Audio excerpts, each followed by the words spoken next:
ভবিষ্যতের ব্যাপারে শয়তান চায় আল্লাহর সাথে যে আপনার সাক্ষাৎ হবে এটা নিয়ে যেন চিন্তা না করেন, বরং সে চায় আপনার বন্ধুদের সাথে সাক্ষাৎ নিয়ে যেন আপনি চিন্তামগ্ন থাকেন, বা ছুটির দিনে কোথাও একত্রিত হওয়া নিয়ে, ভালো কোনো সময় নিয়ে, এই শুক্রবারে আমরা কি করব, পরের ছুটির দিনে কি করব। ভবিষ্যতের ব্যাপারে সে চায় নিকট ভবিষ্যৎ নিয়ে যেন চিন্তা করেন, আর দীর্ঘমেয়াদী ভবিষ্যতের কথা যেন ভুলে যান। অনেকের কাছে দীর্ঘমেয়াদী চিন্তাটা এরকম যে আমি তো দীর্ঘমেয়াদী চিন্তা করছি, আমি চিন্তা করছি কিভাবে একটি বাড়ির মালিক হওয়া যায়, অথবা চিন্তা করছি কোন শহরে বসতি করব, বা আমি ভবিষ্যৎ শিক্ষা নিয়ে চিন্তা করছি। কিন্তু আল্লাহ আসলে চান আপনি যেন আরো দীর্ঘমেয়াদী চিন্তা করেন। যখন আপনি তার সামনে গিয়ে দণ্ডায়মান হব তখন কি জবাব দেব, এভাবে যখন চিন্তা করবেন তখন আল্লাহর সাথে সাক্ষাৎ নিয়ে আপনার একটা পরিকল্পনা থাকবে। ঠিক যেমন তরুণরা ভার্সিটিতে ভর্তি হওয়ার পর তাদের একটা প্ল্যান থাকে 3 বা 4 বছরের মাঝে গ্রাজুয়েট হওয়া। এই প্ল্যান থাকার ফলে আপনি তখন অনেক সাবধানতার সাথে বিভিন্ন কোর্স নেবেন। এই সেমিস্টারে কোনটা কোনটা নেবেন, পরের সেমিস্টারে কোনটা কোনটা নেবেন, এখন আপনার কাছে কত ক্রেডিট আছে, কোন কোন কোর্সগুলো ঢিলে ঢালাভাবে করলেও হবে, এই সকল ব্যাপারে আপনার সুচিন্তিত একটি পরিকল্পনা থাকে। যদি পিছিয়ে পড়েন তাহলে অতিরিক্ত কাজ করে তা পুষিয়ে নিতে হবে।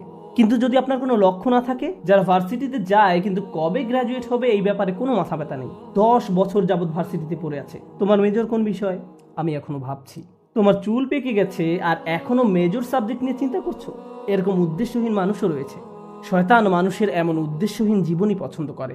সে চায় আপনি যেন উদ্দেশ্যহীন জীবন যাপন করেন। আর যে লক্ষ্যটি আল্লাহ আমাদের সামনে ঠিক করে রেখেছেন তা হলো তার সাথে সাক্ষাৎ। যদি এই লক্ষ্যটি আপনার সামনে থাকে তাহলে জীবনে যে কোনো সিদ্ধান্ত নেওয়ার সময় আপনি চিন্তা করবেন, যখন আমি আল্লাহর সাথে সাক্ষাৎ করব, পরবর্তী সিদ্ধান্তটি নেওয়ার পূর্বে আমাকে আল্লাহর জিজ্ঞাসাকে, আল্লাহর সাক্ষাৎকে সবসময় বিবেচনায় রাখতে হবে। কিন্তু শয়তান যদি এই লক্ষ্যটি দূর করে দিতে পারে তাহলে আমার মাথায় এই চিন্তাটি আসেও না, আমরা তখন যা ইচ্ছা তাই করি। আল্লাহর চিন্তা আমাদের মাথা থেকে দূর হয়ে গেছে, কারণ শয়তান আপনার সামনে একটি আবরণ তৈরি করে দিয়েছে। ফলে আপনি আপনার সামনের অবশ্যম্ভাবী গন্তব্যের ব্যাপারে অন্ধ হয়ে পড়েছেন। শয়তান চায় আপনি যেন ভবিষ্যৎ নিয়ে উদ্বিগ্ন থাকেন, সার্বক্ষণিক উদ্বেগ যেন আপনাকে তাড়া করে ফিরে। আমার ছেলে কি করবে, সে কি অবাধ্য হয়ে পড়বে, আমার মেয়ে কি করবে, আমার স্বামী কি করবে, আমার স্ত্রী কি করবে। আপনি এভাবে অন্যদের নিয়ে সবসময় উদ্বিগ্ন থাকেন, তারা কি করবে, যেন তাদের দায়িত্ব আপনার উপর বা আপনি তাদের নিয়ন্ত্রণ করেন। আমরা নিজেদেরকে ভালোভাবে নিয়ন্ত্রণ করতে পারি না, অথচ মনে করি যেন আশপাশের সবকিছু আমরা নিয়ন্ত্রণ করতে পারবো, তাদের ভবিষ্যৎ কি হবে তাও নিয়ন্ত্রণ করতে পারবো। আপনি এমন অনেক মায়ের সন্ধান পাবেন দুশ্চিন্তা একেবারে মরে যাচ্ছেন যে আমার মেয়ের কেন বাচ্চা হচ্ছে না, তার কখন বাচ্চা হবে। সে তাকে ফোন করে এভাবে, আল্লাহ চায় তোমার জন্য একটি বাচ্চা হয়। আল্লাহ তার জন্য সন্তান চায় না, আপনি চাচ্ছেন। আমি জানি না আপনি আল্লাহর কাছ থেকে কোনো ইমেল পেয়েছেন কিনা যে তাকে এভাবে বলছেন। এভাবে চরম আকাঙ্ক্ষিত পার্থিব জিনিসটি আপনার অন্তরে সবসময় জায়গা দখল করে রাখে। ফলে ভবিষ্যতের চিন্তা বলতে শুধু এটাই বুঝেন, আমার অমুক জিনিসটি নেই, আমার তো এটা নেই, আমার এটার জন্য অপেক্ষা করছি, আমি জানি না কেন এটা পাচ্ছি না। জিনিসটি পাওয়ার জন্য এভাবে আপনি সম্পূর্ণ আচ্ছন্ন হয়ে পড়েন, পুরোপুরি ব্যাকুল হয়ে পড়েন। শয়তান চায় এভাবে সম্পূর্ণভাবে যেন আপনি আচ্ছন্ন হয়ে পড়েন। কারণ যদি এমনটা করেন, প্রথমত আল্লাহ আপনাকে যা দিয়েছেন তাতে সুখী থাকবেন না, দ্বিতীয়ত সহজেই ভুলে যাবেন যে যিনি সবকিছু নিয়ন্ত্রক তিনি হলেন আল্লাহ। আমি আসলে আমার সন্তানদের নিয়ন্ত্রণ করি না। একটি নির্দিষ্ট বয়সে পৌঁছানোর পর তারা যা কিছু করে তা তাদের এবং আল্লাহর মাঝে। সর্বোচ্চ আমি যা করতে পারি তা হলো উপদেশ দেয়া, তাদের সিদ্ধান্ত একান্তই তাদের। যদি আমাদের রাসূলুল্লাহ সাল্লাল্লাহু আলাইহি সাল্লাম তার নিজ কন্যা ফাতেমার দিকে ফিরে বলতে পারেন, হে মুহাম্মাদের মেয়ে ফাতিমা, আল্লাহকে ভয় করো, আমি তোমাকে আল্লাহ তাআলার পাকড়াও হতে রক্ষা করতে পারবো না, তোমাকে সাহায্য করার মতো কোনো সামর্থ্য আমার থাকবে না, তিনি এটাই তার নিজের মেয়েকে বলেছেন, তাহলে আমরা কিভাবে মনে করি যে আমরা অন্যদের নিয়ন্ত্রণ করতে পারবো? এমনকি আমাদের পরিবারের মধ্যেও শয়তান চায় আমরা যেন মনে করি আমরা হলাম নিয়ন্ত্রক। কিন্তু বিষয়টা আসলে আল্লাহর অধিকারে। সে আমাদের মনকে এভাবে সম্পূর্ণ আচ্ছন্ন করে ফেলে। আর অবশ্যই মানুষকে নিয়ন্ত্রণ করতে গেলে হিতে বিপরীত হয়। মানুষকে নিয়ন্ত্রণ করা যায় না, আসলেই যায় না। আর যখন নিয়ন্ত্রণ করতে গিয়ে ব্যর্থ হন তখন আরো বেশি উদ্বিগ্ন হয়ে পড়েন, আপনি ক্রমাগত নেতিবাচক হয়ে পড়েন। আর আপনি যখন সম্পূর্ণ নেতিবাচক হয়ে পড়েন তখন আপনার পক্ষে কৃতজ্ঞ হওয়া অসম্ভব হয়ে পড়ে। খেয়াল করে দেখুন আয়াতটি কিভাবে শেষ হয়েছে। আপনি তাদের অধিকাংশকেই কৃতজ্ঞ পাবেন না। তারা সবসময় নেতিবাচক চিন্তা করবে, আমার চাকরির কি হবে, টাকা কোথায় পাবো, এটা কোত্থেকে আসবে, ওটা কোত্থেকে আসবে, স্বাস্থ্যের কি হবে, বাচ্চাদের কি হবে, অমুক ব্যাপারে কি হবে, যদি তারা জেনে যায়, যদি এমনটা ঘটে, যদি সে কিছু বলে বা যদি তিনি কিছু করেন। আর এসব তুচ্ছ ব্যাপার নিয়ে আপনি এতটা আচ্ছন্ন হয়ে পড়েন যে ভুলে যান আল্লাহ ভবিষ্যতের নিয়ন্ত্রক, আমি এর নিয়ন্ত্রক নই। আমরা যে একটি ভালো দিন অতিক্রম করি এটা এই জন্য নয় যে আমরা খুব ভালোভাবে প্ল্যান করে দিনটি কাটিয়েছি বা আমরা এটা অর্জন করেছি বা দিনটাকে নিয়ন্ত্রণ করে কাটিয়েছি, একমাত্র আল্লাহর কাছ থেকেই প্রশান্তি আসে। আমাদের শরীর যে সঠিকভাবে কাজ করছে এবং এখানে শুক্রবারে জুমার নামাজের জন্য যে এসে বসে আছি, আল্লাহ আমাদের এই শক্তি সামর্থ্য দিয়েছেন। আর আমরা এটা ভুলে যাই। আমরা মনে করি ভবিষ্যতের সব কিছু আমরা নিজেরাই সমাধান করে ফেলতে পারবো। শয়তান এই কাজটাই করে। সে আপনাকে এই ধারণা দিয়ে বিভ্রান্ত করে ফেলে যে ভবিষ্যৎ আমাদের নিয়ন্ত্রণে। শয়তানের আরও একটি বড় অস্ত্র হলো ভবিষ্যৎ সম্পর্কে আপনাকে হতাশ করে দেয়া। আরে কোনো কিছুতেই কাজ হবে না, পূর্বের কোনো পরিকল্পনাই তো কাজে আসেনি, তুমি সব সময় ব্যর্থ হবে, তোমার কপালে শুধু ব্যর্থতাই আছে। এভাবে নিজের সম্পর্কে এত হতাশ এবং নেতিবাচক হয়ে পড়েন যে আপনি শুধু নিজের সম্পর্কে হতাশাজনক মনোভাব পোষণ করেন না, বরং এই হতাশা সংক্রামক হয়ে পড়ে। যেমন কেউ যদি পরীক্ষায় পাশ করে আসে, আপনি হয়তো তখন বলে বসেন, পাশ করলে কি হবে, চাকরি পাবে না, পারিবারিক ঐতিহ্য, কী বা করার আছে। এটা শয়তানের দুঃখবাদ বা হতাশার একটা অংশ।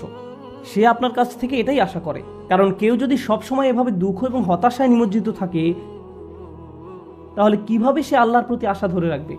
কোন অন্তর নিয়ে তারা আল্লাহর নিকট দোয়া করবে? যদি তারা ইতিমধ্যেই পরাজয় স্বীকার করে নেয়, তাহলে কোনো কিছুই আর কাজ করবে না। তখন আল্লাহর নিকট থেকে তাদের আর কোনো প্রত্যাশা থাকে না। আল্লাহর সাথে আমাদের সবচেয়ে গুরুত্বপূর্ণ সম্পর্ক হলো তার নিকট দোয়া করা, তার নিকট আশা করা। আর আপনি নিজেই কিনা এই সম্পর্কটা কেটে দিলেন, আশাহীন হয়ে গেলেন। শয়তানের সংজ্ঞাই হলো সে আশাহীন, হতাশ, আর সে চায় আপনিও তার মতো আশাহীন হয়ে পড়েন। এভাবে মানুষকে সে সম্মুখ ভাগ থেকে আক্রমণ করে। মানুষ জীবনে বিভিন্ন লক্ষ্যবানে ছুটে চলবে, এটাই স্বাভাবিক। আর এই ক্ষেত্রেও শয়তানও আমাদের বিভ্রান্ত করে ফেলে। এটাও তার সামনের দিক থেকে আক্রমণের কৌশলের অংশ। আমি সামনের দিক থেকে আক্রমণের বর্ণনা দিতে গিয়ে অনেক লম্বা করে ফেলছি। আজ যদি পেছনের দিক থেকে আক্রমণের কথা নাও বলতে পারি, সমস্যা নেই, আমি একটু সময় নিয়ে বিষয়গুলোর উপর আলোকপাত করতে চাই। তো মানুষের উদ্দেশ্যমুখী জীবনযাপন করার কথা। মানুষ আত্ম উন্নয়নের জন্য লক্ষ লক্ষ টাকা খরচ করে বিভিন্ন সেমিনারে অংশগ্রহণ করে, কারণ তারা অনুপ্রাণিত হতে চায়। এগুলো ভালো জিনিস, এগুলো আসলেই শক্তিশালী জিনিস। কিন্তু শয়তান কি চায় জানেন? আপনাদের একটি উদাহরণ দিচ্ছি। পর্বতারোহীদের দেখবেন তারা হুক নিয়ে উপরের দিকে ছুঁড়ে মারে।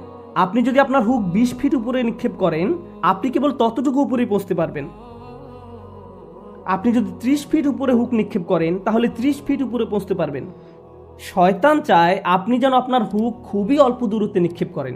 সে চায় আপনি যেন আপনার হুক শুধুমাত্র টাকা কামানোর জন্যই নিক্ষেপ করেন। অমুক পরিমাণ টাকা অর্জন করতে পারলে আমার জীবন সফল। তখন আপনি সারাক্ষণ এই চিন্তায় মগ্ন থাকেন, মনে হয় যেন যদি এই লক্ষ্য অর্জন করতে পারেন তাহলে সব কিছু ঠিক হয়ে যাবে। একবার যদি এই লক্ষ্য অর্জন করতে পারি তাহলে জীবনটা আশ্চর্য রকম সুন্দর হয়ে যাবে। আপনি যখন সেই লক্ষ্যের কাছাকাছি পৌঁছে যান বা উদ্দেশ্য অর্জন করে ফেলেন, আরও 30টা সমস্যা এসে হাজির হয়। শয়তান চায় আপনি যেন ছোট লক্ষ্যের পিছনে ছুটে জীবন অতিবাহিত করে ফেলেন, আর এই নিম্নতর উদ্দেশ্য অর্জনে এতটাই নিমজ্জিত থাকেন যে অন্য কিছু আর চোখেও পড়ে না। আমার আপনার জীবনে বিভিন্ন লক্ষ্য থাকার কথা, আমার স্বাস্থ্য নিয়ে লক্ষ্য থাকার কথা, আমার ক্যারিয়ার নিয়েও লক্ষ্য থাকার কথা, শিক্ষা নিয়ে লক্ষ্য থাকা উচিত। একটা ব্যাপার মনে রাখুন, এই লক্ষ্যগুলো আসলে আপনার জীবনের মূল উদ্দেশ্য নয়। এগুলো আসলে বড় একটি গন্তব্যে পৌঁছার মাধ্যম মাত্র। আমরা যদি ভুলে যাই আমরা এই পৃথিবীতে এসেছি একটি সীমিত সময়ের জন্য, এখানে চাকরি পাওয়া আমাদের মূল উদ্দেশ্য নয়, টাকা কামাই করা আমাদের উদ্দেশ্য নয়, এই পৃথিবীতে বাড়ির মালিক হওয়া আমাদের উদ্দেশ্য নয়। কারণ একদিন আমরা এর সব কিছু ছেড়ে চলে যাব। এই দুনিয়াতে আমাদের উদ্দেশ্য হলো ভালো কিছু করা, আমাদের নিজেদের জন্য ভালো কিছু করা এবং এমন ভালো কিছু পেছনে রেখে যাওয়া যা আমাদের মৃত্যুর পরেও কাজে লাগবে। এই উদ্দেশ্যে আমাদের এই দুনিয়াতে রাখা হয়েছে। এই ব্যাপারটা যদি আপনার মাথায় থাকে, তাহলে আপনার শিক্ষা যদি আপনাকে ভালো কিছু করার দিকে নিয়ে যায়, আপনার বাড়ি যদি আপনাকে ভালো কিছু করতে সাহায্য করে, আপনার গাড়ি আপনাকে ভালো কিছু করার দিকে নিয়ে যায়, তাহলে এগুলোর একটি উদ্দেশ্য আছে। এগুলো নিজে উদ্দেশ্য নয়, কিন্তু শয়তান এগুলোকেই আপনার উদ্দেশ্য বানিয়ে ফেলতে চায়। ভাই, আমার লক্ষ্য হলো অমুক অমুক মডেলের গাড়ির মালিক হওয়া। আমি বুঝে গেছি এটাই আমার লক্ষ্য। এটা আসলে কোনো লক্ষ্য নয়, এটা একটা বস্তুগত জিনিস মাত্র। আর এই জিনিসটি শেষ হতে শুধু একটি অ্যাক্সিডেন্টই যথেষ্ট। যে বাড়িটি নিয়ে আপনি এত বেশি মগ্ন হয়ে আছেন, শুধু একটি ভূমিকম্প এটি ধ্বংস করে দেওয়ার জন্য যথেষ্ট। একবার আগুন লাগলেই শেষ। এই জিনিসগুলো আর এমন কি, এগুলো আসে আর যায়। দুআফাত তালিবু আল মাতলুব। শয়তান এভাবে আমাদের মনকে এসব তুচ্ছ বিষয়ে নিমজ্জিত করে রাখে। এর ফলে আমরা ভুলে যাই যে আল্লাহ আমাদেরকে বৃহত্তর উদ্দেশ্য নিয়ে সৃষ্টি করেছেন, কিন্তু সে আমাদের সামনের দিকে থেকে আক্রমণ করে ক্ষুদ্র বিষয়ে আচ্ছন্ন করে রাখে। ফলে আমরা আমাদের সৃষ্টির উদ্দেশ্যের কথা ভুলে যাই। শয়তানের সামনের দিক থেকে আক্রমণ করা নিয়ে সর্বশেষ যে কথাটি বলতে চাই, আপনাদের অনেকের কপালে হয়তো সামনে অনেক টাকা আছে, আবার কারো কারোর জন্য জীবন হয়তো অনেক বড় বড় চ্যালেঞ্জ অপেক্ষা করছে, আল্লাহ জানেন।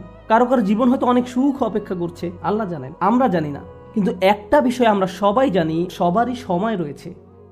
কারো হয়তো কয়েক সেকেন্ড, কারো হয়তো কয়েক বছর, কারো হয়তো কয়েক দশক সময় হাতে আছে। কিন্তু একটা ব্যাপারে আমরা নিশ্চিত যে আমাদের সবারই হাতে সময় আছে। শয়তান যখন আপনাকে সম্মুখ ভাগ থেকে আক্রমণ করে, সে চায় আপনি যেন আপনার সময়কে কোনো মর্যাদা না দেন। সে চায় ভালো কাজ করার সময় আসলে আপনি যেন এইভাবে ভাবেন যে আরে ভাই, আমার হাতে এখন অনেক সময় আছে, ভালো কাজ করার জন্য এত তাড়াহুড়ার কি আছে। কিন্তু যদি প্রবৃত্তির কোনো কামনা চরিতার্থ করতে হয় তাহলে সাথে সাথে করতে হবে। প্রতিবার নামাজের সময় আপনার সাথে ঠিক এমনটাই ঘটে। জোহরের সময় যখন আসে, মসজিদ থেকে আজানের শব্দ ভেসে আসে, আপনার ঘড়ির অ্যালার্ম বেজে ওঠে, মোবাইলের অ্যাপ থেকে আজানের শব্দ শোনা যায়, আপনি তখন কি করেন? পজ বাটন টাচ করেন, নিজেকে এভাবে বলেন মাত্র তো আজান দিল, নামাজের এখনো অনেক বাকি আছে। আর ভিডিও গেম খেলতে হলে এখনই, সিনেমা নাটক দেখতে হলে এখনই, কিন্তু নামাজ পড়তে হলে সময় বাকি আছে, এখনো অনেক সময় বাকি আছে। ভার্সিটিতে ক্লাসের ফাঁকে যদি আপনি কিছুটা সময় পেয়ে থাকেন, ব্যাগে কোরআন আছে, তখন ইচ্ছা করলে ব্যাগ খুলে কোরআন পড়তে পারেন। পরে, এখন না, আমি তো পড়বো কিন্তু এখন না। কিন্তু যে কোনো তুচ্ছ, অর্থহীন, বাজে কাজ ফেসবুক বা ইনস্টাগ্রামে স্ক্রল করতে করতে কখন যে 30-40 মিনিট পার করে দেন টেরই পান না। এমনকি ক্লাসের জন্য কখনো কখনো দেরি হয়ে যায়। অর্থহীন কাজের জন্য ঠিকই সময় বের করে নিলেন, এর কারণ হলো শয়তান চায় আপনি যেন আপনার সময়কে কোনো মূল্য না দেন। সে চায় আপনি যেন আপনার মূল্যবান সময়কে অর্থহীন কাজে ব্যয় করে নষ্ট করে ফেলেন। এভাবে আপনার সময় নষ্ট করার মাধ্যমে সে আপনার ভবিষ্যৎ ধ্বংস করে দেয়। তারপর যখন জীবনের একটা পর্যায়ে এসে পেছনে ফিরে দেখেন, তখন ভাবেন ভাই, আমি জীবনে কত সময় যে অযথা কাজে ব্যয় করে নষ্ট করেছি। এরপর জীবন নিয়ে হতাশ হয়ে পড়েন। এই খেলাটাই শয়তান আমাদের সাথে খেলে। এভাবে শয়তান বিভিন্ন কৌশলে সামনের দিক থেকে আমাদের আক্রমণ করে। আমি আল্লাহর কাছে দোয়া করছি, আল্লাহ যেন আমাদেরকে এইসব আক্রমণ থেকে সতর্ক থাকার তৌফিক দান করেন, এবং আল্লাহ আজ্জা ওয়া জাল্লা কখনো যেন আমাদের সেসব লোকদের অন্তর্ভুক্ত না করেন যারা বাস্তবতাকে তার প্রকৃত রূপে চিনতে ব্যর্থ হয়। রাসূলুল্লাহ সাল্লাল্লাহু আলাইহি সাল্লাম বলছেন, ও আল্লাহ, আমি চাই আপনি আমাকে বাস্তব বিষয়সমূহ আসলেই যেমন তেমনভাবেই দেখান। এটা আমার শেষ উপদেশ। কিভাবে আমরা শয়তানের এই আক্রমণগুলো মোকাবেলা করব? প্রথমে এগুলো শনাক্ত করতে হবে, তারপর আমাকে আপনাকে ক্রমাগত বাস্তব বিষয়গুলোর প্রকৃত রূপ খতিয়ে দেখতে হবে। আমাদের মোবাইলের অ্যাপগুলো চালাতে গেলে আমরা শুধু ইউজার ইন্টারফেস যেমন গ্রাফিক্স, মেনু ইত্যাদি দেখতে পারি, কিন্তু এগুলো আসলে প্রকৃত অ্যাপ নয়।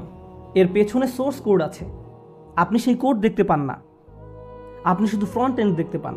ঠিক তেমনি বাস্তব জগতে যা কিছু দেখতে পান তা শুধু উপরের অংশ দেখতে পান, শুধু কভার দেখতে পান, কিন্তু এর পেছনে অন্য আরেক বাস্তবতা রয়েছে, এর পেছনে ইঞ্জিন রয়েছে। সমস্যা হলো আমরা কোনো কিছুর বাহ্যিক রূপ দেখে এর মূল্যায়ন করি, এর পেছনে যা আছে সেটাই যে আসলে মূল্যবান আমরা তা জানার চেষ্টাও করি না। কোরআন এই কাজটাই করে। কোরআন শুধু এই দুটি চোখ দিয়ে দেখতে বলে না, এখানেও আরো এক সেট চোখ রয়েছে। লাহুম আয়ুনুন লা ইউবসিরুনা বিহা, তাদের চোখ রয়েছে কিন্তু তা দ্বারা তারা দেখে না, অর্থাৎ তারা আসল রূপ দেখে না, তারা শুধু বাহ্যিক ব্যাপারটা দেখে। আমাদেরকে অন্তর্চক্ষু দিয়ে তাকাতে হবে যা প্রকৃত রূপ দেখতে পারে। যদি এমনটা করতে পারেন তাহলে যেভাবে আপনি সময় ব্যয় করেন, বিভিন্ন বিষয় নিয়ে চিন্তা করেন, বিভিন্ন জিনিসের মূল্য দিয়ে থাকেন, বিভিন্ন জিনিসকে গুরুত্ব দিয়ে থাকেন, তার সব কিছুই পরিবর্তিত হতে শুরু করবে। কারণ দিন শেষে আল্লাহর সাথে সাক্ষাৎ করার পূর্বে আমাদের হাতে জীবনের যে অংশটুকু বাকি আছে তার মূল ব্যাপার হলো ইউনাব্বাউল ইনসানু ইয়াউমা ইযিন বিমা কদ্দামা ওয়া আখার। কিয়ামতের দিন মানুষকে জিজ্ঞাসা করা হবে কোনটাকে তুমি প্রাথমিক পর্যায়ে গুরুত্ব দিয়েছো আর কোন ব্যাপারটাকে দ্বিতীয় পর্যায়ভুক্ত মনে করেছো। সবকিছুর মূল কথা এটাই, আমি আপনি যত সিদ্ধান্ত নিয়েছি তাতে কোনটাকে প্রায়োরিটি দিয়েছি আর কোনটাকে ফেলে রেখেছি। আর শয়তান এখানেই ঝামেলা তৈরি করতে চায়। সে আমাদেরকে ভুল ব্যাপারে অগ্রাধিকার দিতে প্ররোচিত করে। সে চাইবে আমরা যেন সত্যিকারের গুরুত্বপূর্ণ কাজটা ফেলে রাখি। আমরা দোয়া করি আল্লাহ যেন আমাদেরকে সেসব মানুষের অন্তর্ভুক্ত করেন যারা কাজের ক্ষেত্রে সঠিক অগ্রাধিকার নিশ্চিত করতে পারে, এবং শয়তানের কুমন্ত্রণা যেন আমাদেরকে আমাদের উদ্দেশ্য থেকে বিচ্যুত করে না দেয়। বারাকাল্লাহু লি ওয়া লাকুম ফিল কুরআনিল হাকিম ওয়া নাফা'নি ওয়া ইয়্যাকুম বিল আয়াত।